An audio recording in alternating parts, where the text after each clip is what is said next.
Hello students, आज हम class 12th में केमिस्ट्री के टॉपिक पी ब्लॉक एलिमेंट्स के संबंध में अध्ययन करेंगे। देखिए आप पी ब्लॉक एलिमेंट्स में वर्ग 13 से लेकर वर्ग 18 तक के तत्वों को शामिल किया जाता है। वर्ग 13 के तत्वों को बोरोन फैमिली कहा जाता है। वर्ग 14 के तत्वों को कार्बन फैमिली के नाम से जाना जाता है। इसी प्रकार वर्ग 15 के तत्वों को नाइट्रोजन फैमिली या निकोजन्स के नाम से जाना जाता है।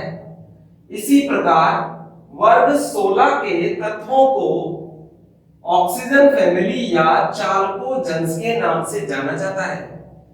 इसी प्रकार वर्ग 17 के तत्वों को हैलोजन्स के नाम से जाना जाता है। इसी प्रकार वर्ग 18 के तत्वों को अक्रिय गैसों के रूप में जाना जाता है। अब देखिए आप बोरोन फैमिली के अंतर्गत बोरोन, एल्यूमिनियम, गैलियम, इंडियम और थैलियम ये तत्व आते हैं।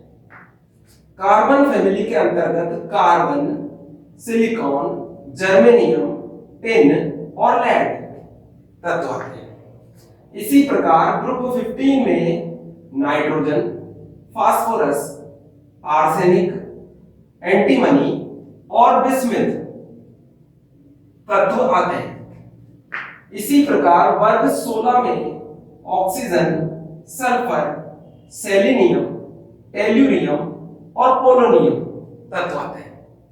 इसी प्रकार ग्रुप 17 में फ्लोरीन, क्लोरीन, ब्रोमीन, आयोडीन और एस्टेटीन तत्व आते हैं। इसी प्रकार ग्रुप 18 में helium, neon, organ, krypton, xenon और एडोन को शामिल किया जाता है। इन्हें याद रखने के लिए हम कई सिंपल कोड्स काम में लेते हैं। जैसे वर्ग 13 के लिए कोड काम में लिया जाता है बैंगन, आलू, गाजर, इन, थैला।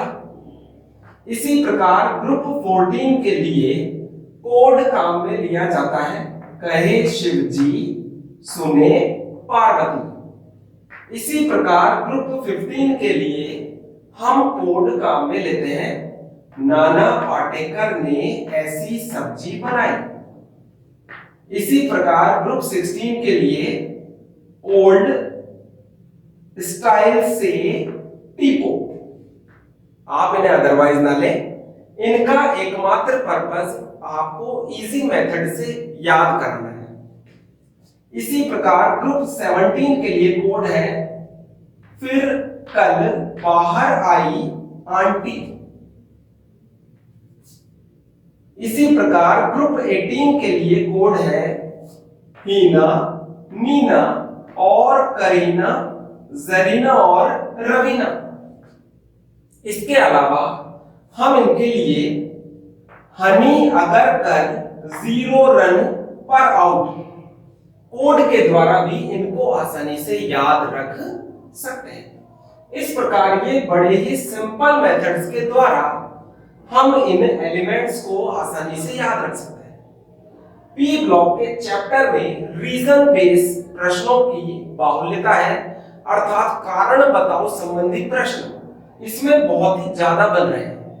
तो इस चैप्टर को पढ़ने का जो मेथड हम फॉलो करेंगे उसमें ऐसे प्रश्नों का बाहुल्य रहेगा जिनमें क्यों और कैसे, अर्थात ऐसा क्यों हुआ, इसका क्या रीजन है, ऐसे प्रश्नों के द्वारा हम इस चैप्टर को आसानी से समझने का प्रयास करेंगे। जैसे ग्रुप 15 के एलिमेंट्स को निकोजन्स के नाम से जाना जाता है। ये एक ग्रीक वर्ड है और इसका मतलब है निकोजन्स, अर्थात इनकी अधिक मात्रा की उपस्थिति में दम घुटने लगता है। इसी कारण वर्ग 15 के तत्वों को निकोजन्स के नाम से जाना जाता है। इसी प्रकार वर्ग 16 के तत्वों को चाल्कोजेंस कहा जाता है। चाल्कोजेंस मींस ड्यू टू और फॉर्मिंग कैपेसिटी अर्थात अयस्क निर्माण की क्षमता के कारण। कई तत्व ऑक्साइड सल्फाइड के रूप में मिलते हैं। इसी कारण वर्ग 16 के तत्वों को हम चालकोजंस के रूप में जानते हैं। ग्रुप 17 के तत्वों को हैलोजंस के रूप में जाना जाता है क्योंकि ये समुद्र में लवणों के रूप में पाए जाते हैं। इसी प्रकार वर्ग 18 के तत्वों को अक्रिय गैसों के रूप में जाना जाता है क्योंकि इनका संयोजकता कोश पूरा भरा हुआ होता है। इस कारण इनकी क्रियाशीलता कम हो जाती है। नेक्स्ट है सामान्य परिचय या जनरल इंट्रोडक्शन।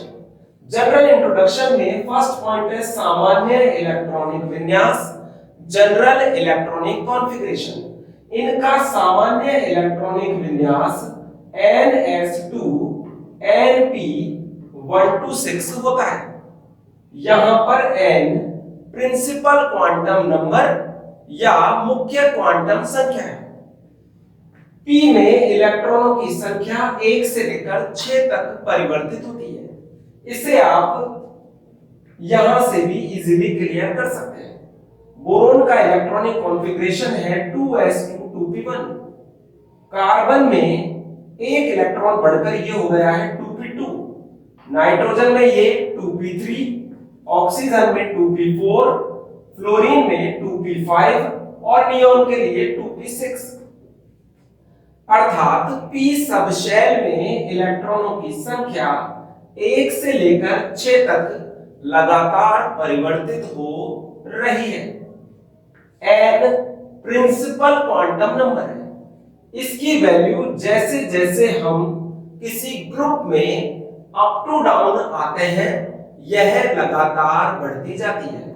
देखिए आप बोरोन से एल्यूमिनियम पर आने पर यह वैल्यू 2 से बढ़कर 3 हो गई है, गैलियम पर यह वैल्यू 4 हो गई है, इंडियम पर यह वैल्यू 5 हो गई है और थैलियम पर यह वैल्यू 6 हो गई है।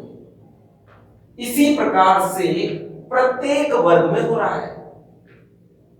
कार्बन में 2s2 2p2, सिलिकॉन में यह वैल्यू 2 से बढ़कर 3 हो गई है, जर्मेनियम में यह वैल्यू 4 हो गई है, टिन के लिए यह वैल्यू 5 हो गई है और लेड के लिए यह वैल्यू 6 हो गई है।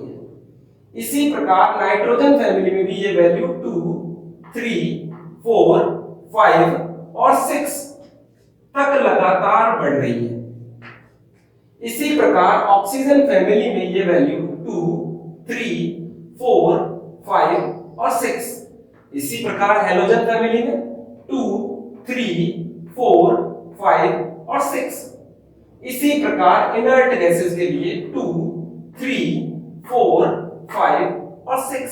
यानी कि एक सिंपल मेथड से आप इन सभी के इलेक्ट्रॉनिक विन्यास को आसानी से याद रख सकते हैं। इसी प्रकार देखिए आप इनके वैलेंस शेल में इलेक्ट्रॉनों की संख्या। बोरोन फैमिली के लिए संयोजकता कोश में इलेक्ट्रॉनों की संख्या 2 + 1 3 है। कार्बन फैमिली में यह संख्या 4 है। नाइट्रोजन फैमिली के लिए यह वैल्यू 5 है। ग्रुप 16 में यह वैल्यू 6 है। हैलोजेंस में यह वैल्यू 7 है और अक्रिय गैसों के लिए यह संख्या 8 है। नेक्स्ट पॉइंट है परमाणुीय आकार या एटॉमिक साइज।